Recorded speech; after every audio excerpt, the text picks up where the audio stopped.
don't compare yourself to somebody's chapter 20 when you're on your chapter 1 or 2. And we all do it. I mean, we all absolutely do it.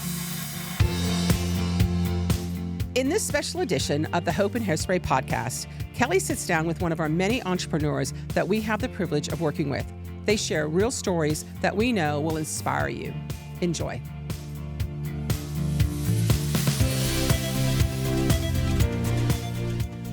So today we have the honor of having Sherry Schmidt, who became an entrepreneur on 2/2/20. Yes, just before COVID in Bay City, Michigan, where she purchased an interior design business called Form and Function. Wow, what a time to launch into entrepreneurism. Thanks, Sherry, for coming on to share your confessions. Oh my gosh, thank you so much for having me. Absolutely. So, Sherry, what sparked your entrepreneurial journey? Like, when did you say, wow, I think this is something I would be good at? So it was completely accidental. Really? Yeah. I didn't go into my field wanting to become an entrepreneur. Really? I started in interior design 24 years ago, straight out of college, which was like, I'm an antique interior designer at this point, right? Because when we started out, we were onion skin and sketching out everything on paper. We didn't have HDTV. We didn't have any of that. Wow. Old school. Absolutely old school. Right. And so I got a job right out of college. And I worked there for 14 years in high-end residential. And I decided in my young 30s that I wanted to go back and get another degree and enhance. And I literally had no plan. Okay. I just wanted the degree. This should be what's next. Exactly. I'm going to do this. I'm going to go do this. Okay. So I worked full time. I went to school full time. It was so much harder than I ever envisioned because I couldn't do it from home. I had to be on campus in the CAD lab for 10 hours a day on my days off. And it was like 7 days a week. How long did that take you? It took about 2.5 years of pretty much full time. I mean, I almost lost my nerve. And wow. So when it came time to do an internship, I talked to the school and I said, hey, I've been doing this for 14 years. By that time, I had actually taught classes as an adjunct instructor at Delta College as well. I didn't know that. Yeah, I did. I taught a couple classes there. So I'm like, I'm seasoned. I know everything there is, you know. I'm ready. And they said, no, you need to go do an internship in commercial design and go talk to this woman, Gail Bitzer at Form and Function. Okay. And I said, fine. I didn't want to do the internship. I thought, you know what? I got my degree. I'm done, you know. Right. And so I did the internship and I kept my full-time job. I was basically, dare I say, moonlighting for a little bit, but I was working my 2 days off. I was 7 days a week. So you were done with school. I was done with school. I was still working that 2.5 years was over. As a designer at this firm. Okay. And interning. And falling in love with the idea of how she had her business set up. Wow. Because I realized, oh my gosh, I can work 2 days a week and I can develop like clientele. I can create a clientele and a customer base, work less, come and go as I want. Wow. This is what I want. This is it. So you're like, that's when you started. So I like never left. Gotten the itch, and then right? a year later, I never left. I mean, I worked both jobs full time for another year, building up my business. I had this huge 12,000 square foot home that I wanted to finish. And so after that was complete, that was complete, I like down to the last accessory. That's when I finally had enough business at the other place, and I said, "Okay, I'm going to do this." And it was a major leap of faith. And then 5 years after that, I bought the business. Wow! So during that time where the light bulb went off, you're like, "This is something. This is for me." Yeah. Right? Did you ever wrestle with any fear, like, yeah, maybe this isn't for me? Did you go back and forth, or what fears did you have? I think I went back and forth for like a full year and a half at least. I mean, for one thing, which I left out, my husband also left his corporate job at the same time I did. Why not? Yeah, why not? Let's just all in. Let's go. So we both kind of went out on our own at once in our young 30s, and there was a lot of fear, and I had, there was so many naysayers, like, are you sure you want to do this in your like almost 40 and start a business and go on your own and all these things, and I'm not going to have the security and the insurance and all these items. And sure. So how did there was a lot of you fear. filter through naysayers with what you felt like you needed to do? Like, you hear them, but you're like, this is what I'm supposed to do. Like, what's that inner dialogue look like? Oh, I just, I feel like a warrior sometimes. I'm sure you do too. It's like, you kind of have you know to be what? sometimes, You kind of have right? to be. You Not have all to, the time. Yeah, I'm big into setting goals and kind of checking myself in the mirror and saying, what did you want this for? Like, what is my why? Why did I like this in the first place? And why is this scary? It's risky, etc. But what is my why? And so I would just remind myself of that. And for me, it was, I want to do what, when, where, when, why, and how I want. I want to be able to set my own rules. I want the autonomy. I want to come and go as I please. I had enough money in the bank, and that was another thing I had. I told myself, okay, you can do this once you have X amount saved up in a savings. And I doubled that, and I was like, well, here we go. Guess we're going. Yeah, I guess this is it. Right?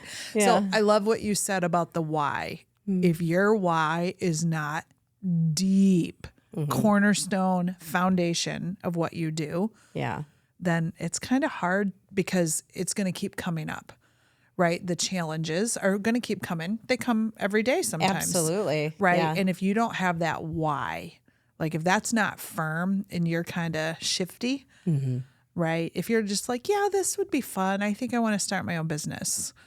What do you say to that? I say be careful. Good words. Yeah, because and honestly, I have since I've done my own purchase the business, I feel lucky. People would ask me, they'd say, why are you even buying the business? You're already doing this and this and this. But I bought the system. I bought the relationships with the reps. I bought the samples. I bought, some clientele and Intact. the name. And yes, exactly. So if you don't have a why and you don't have a clear vision, put together a business plan, which is so helpful, because it forced me at least to look at my competitors, to look at what kind of income I could forecast in the future, and like what steps I needed, and then I could take the steps backwards and baby step and put it together. I love that. So yeah, be careful and just realize that there's so much more to learn after you start a business, which there's like, if you're not always learning. Yeah. Right. Sometimes forcibly learning. Well, yeah, because right? for me, I feel lucky I got to like try it on, because I left my job, and then for 5 years I was still working under the person which I bought the business from. So she was mentoring me, she was helping me, all these things. And then when I purchased it 2020, a month before pandemic, We'll chat about that. That's when I realized all of the other things that I wasn't doing that I needed to do. And I've gone through a couple of CPAs, a couple of accountants and bookkeepers, and you just like learn after a while, and just by trial and error. Absolutely. So when you, let's talk about COVID, right? You buy this business, weeks before the world shut down, weeks. What happened to you that week when you saw that, oh my goodness, like, I just bought this business and now we're on lockdown. So- What was going on? I don't lock down very well. Okay. And I went straight to my lawyer next door. He works next door. And I said, okay. what are we going to do? And he said, here's a letter of, stating that you're an essential employee. Carry this around with you. And that will allow you to come and go, the office without being nervous about that. Okay. So there was a period where I would just go into my office because I wanted to get out of the house. And I would literally just shut the shades and sit there in the dark and drink coffee and talk on the phone with my friends and wonder what's happening next. And, I used that time. I shouldn't say that that's all I did because I did use that time. There was a big admin hump. I ended up having to take an antiquated QuickBooks and basically redo all of redo it, like all the chart of accounts and all the items lists. And I wanted to make sure that that was correctly appointed and so I could run it. So I used the time wisely. And then I learned really quickly to Zoom with my clients. I had some clients that were waiting.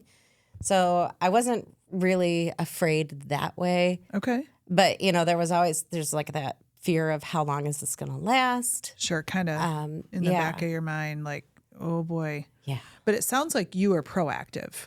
Absolutely. Like, oh my gosh, I have some time. I've got to work around and figure out how to keep working. Mm-hmm. Sometimes as an entrepreneur, when we have hurdles, we can shut down. Yeah. Right. We can be like, oh my goodness, but that has to be temporary. Absolutely. Right. Get on a phone call with your girlfriend, grab a glass of wine. Yeah, right. Exactly. Let me walk through this with you. So talk about your circles. You said you go to your friends and have conversation with them. When we're starting a journey, our support system is super important. Like, what do you look for in your circle? So my support circle that I talk to about business, a lot of the friends that I have are either in business for themselves or their families are, and they've done some of the same things, or they have, it's just like your friends change over time. Oh, sure. Inherently, Yeah. right? So I end up getting support, and your core group that you can call on. Right. And my family isn't that.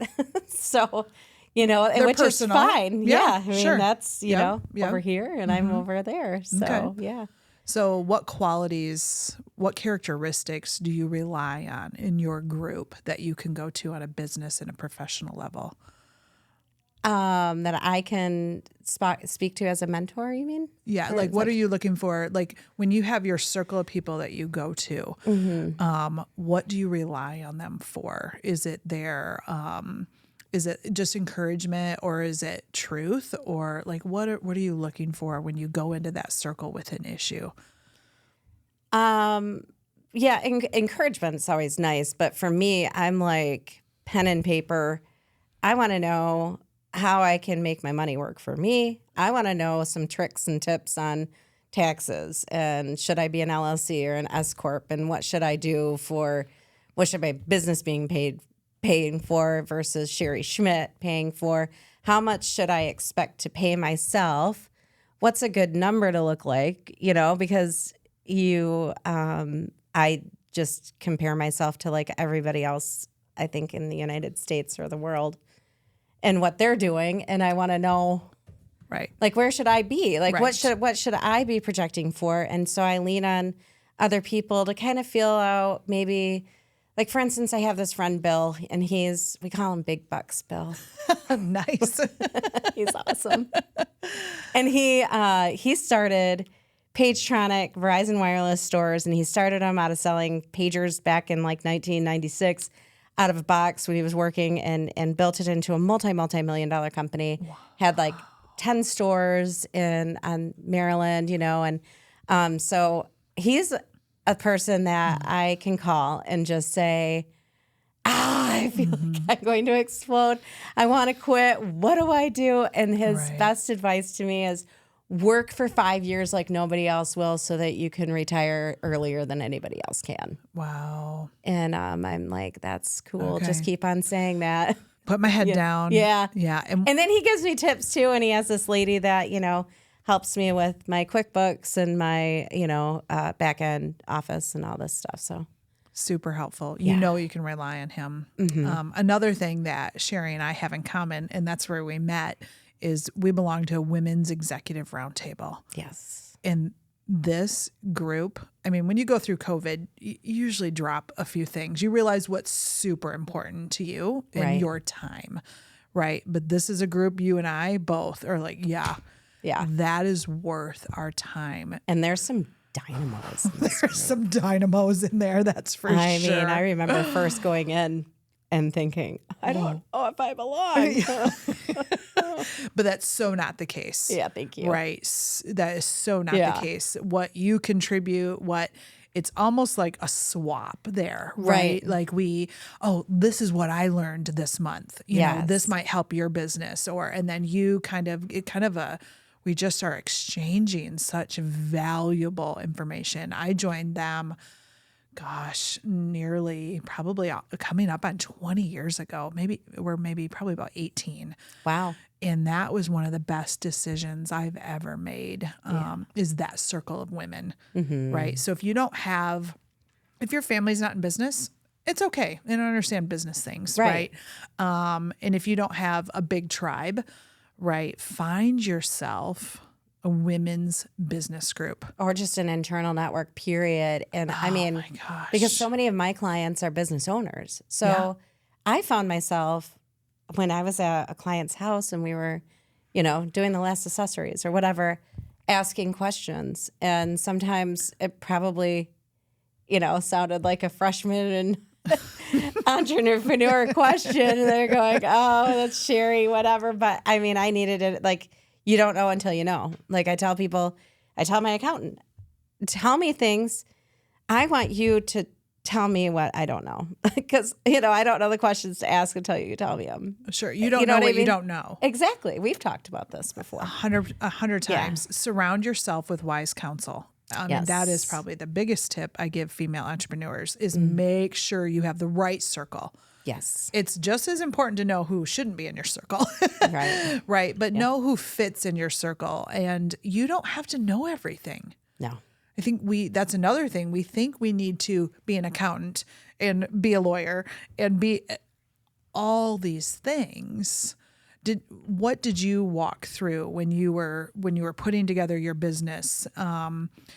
Were you quick to say, yep, I don't know that. I need somebody who does? Or did you struggle with that, thinking you did need to know it all?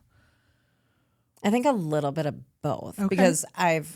Because of my why, I'm going to go back to my why.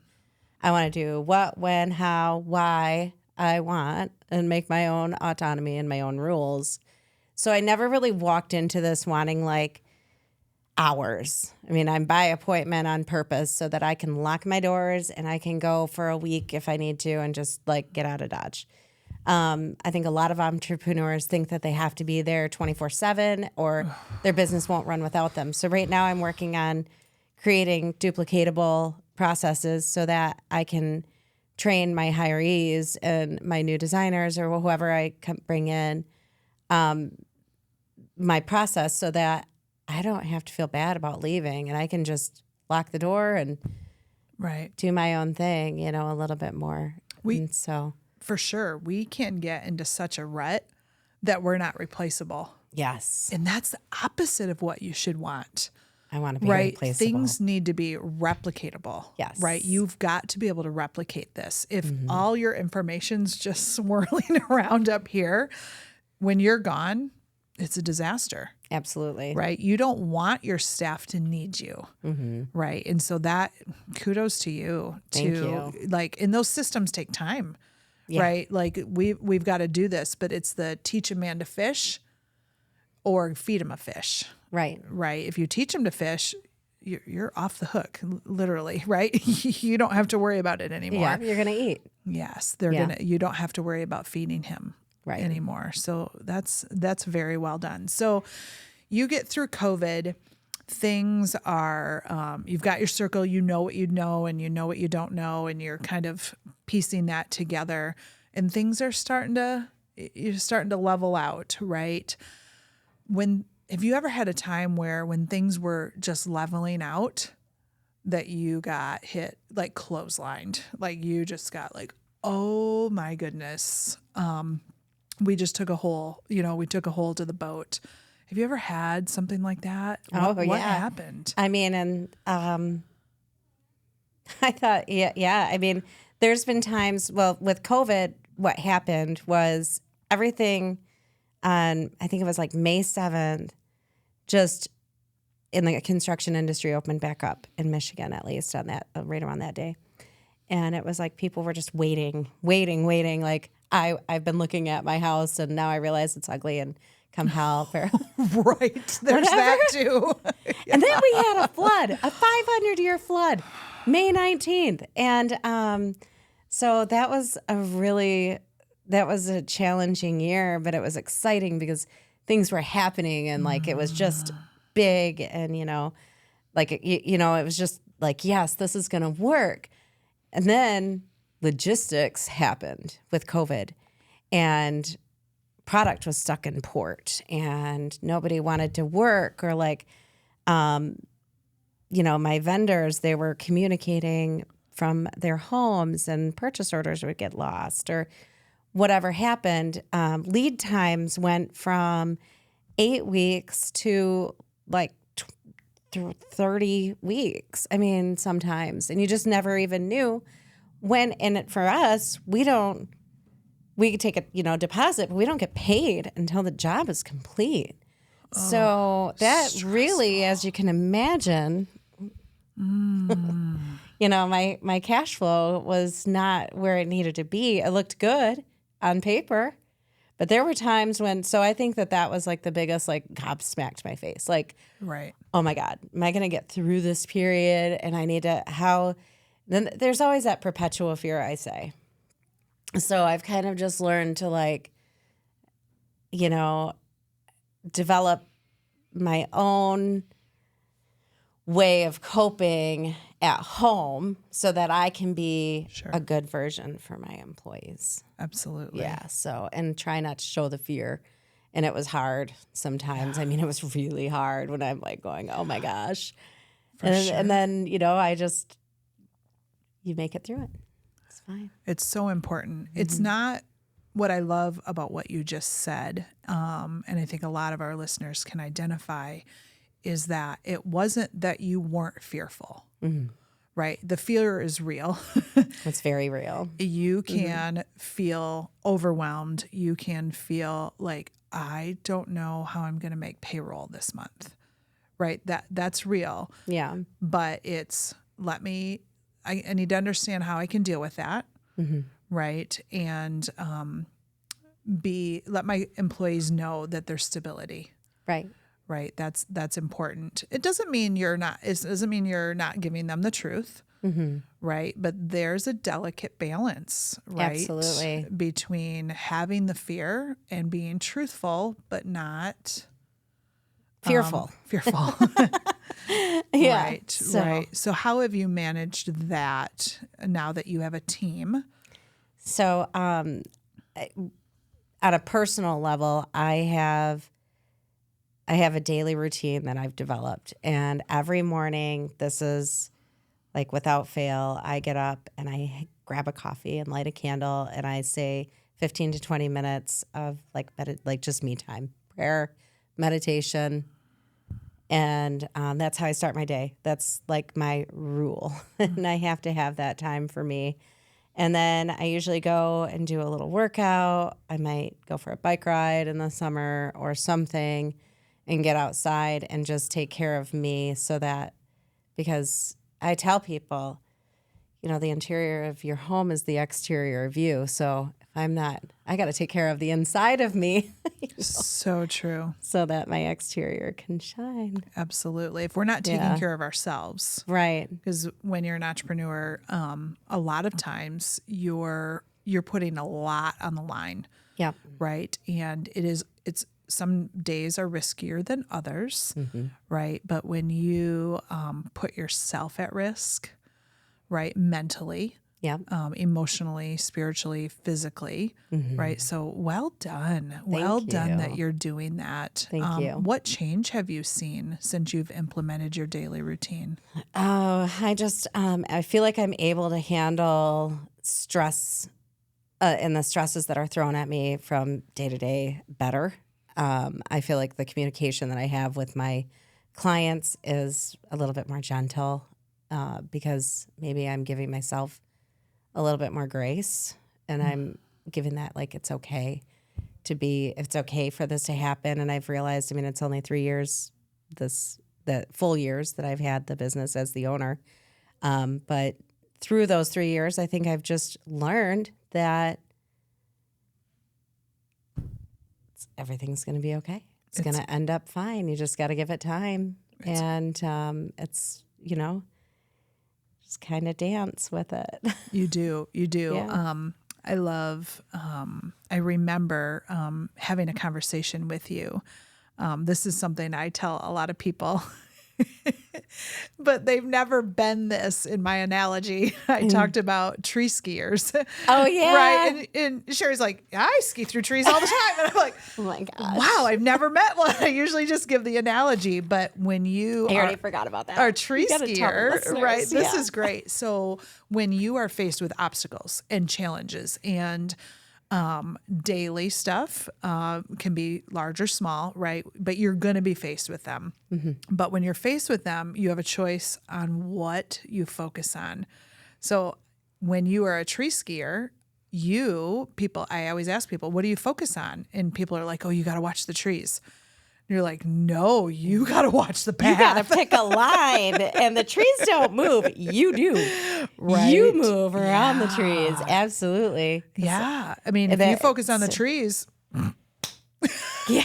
that's what you're going to hit. Exactly. Right. So yeah, when you focus pick on the a line struggles, from the very top of the hill. right, you're like, that's my path.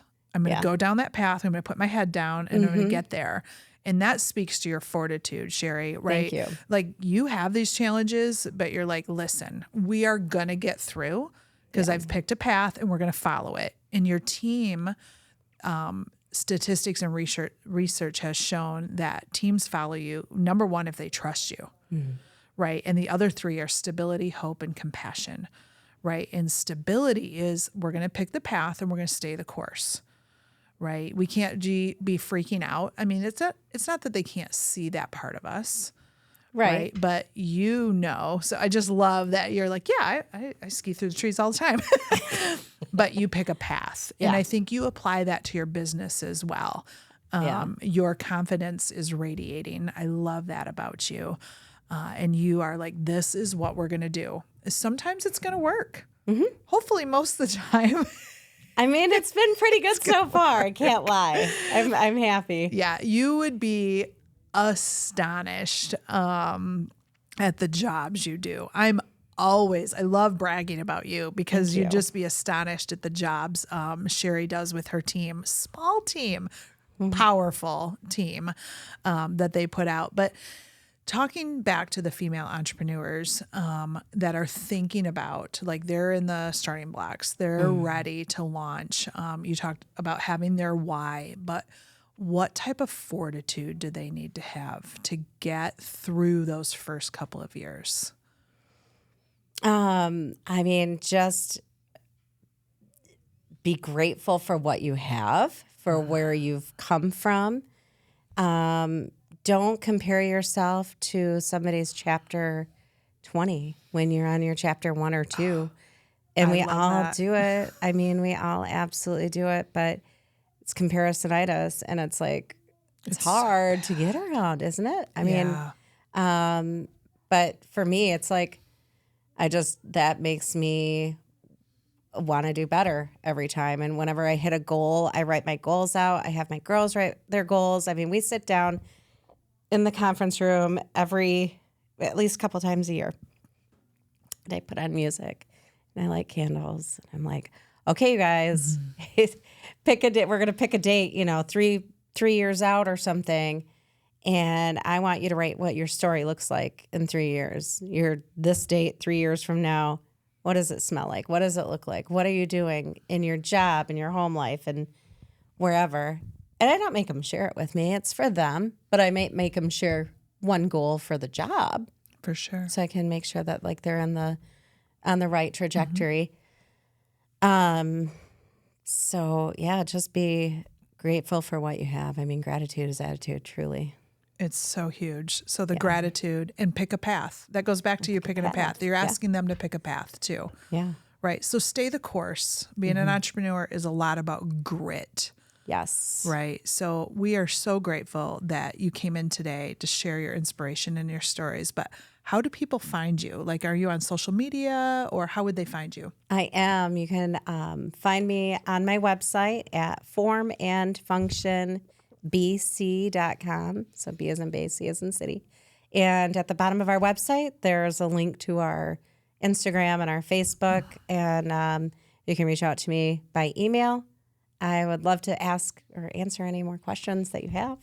Plus, she's a really good designer. Thank you. Very, very good. I was super happy when she liked our set. I do. It's super cute. So, awesome. Yeah. Thanks for coming today, Sherry. Thank you.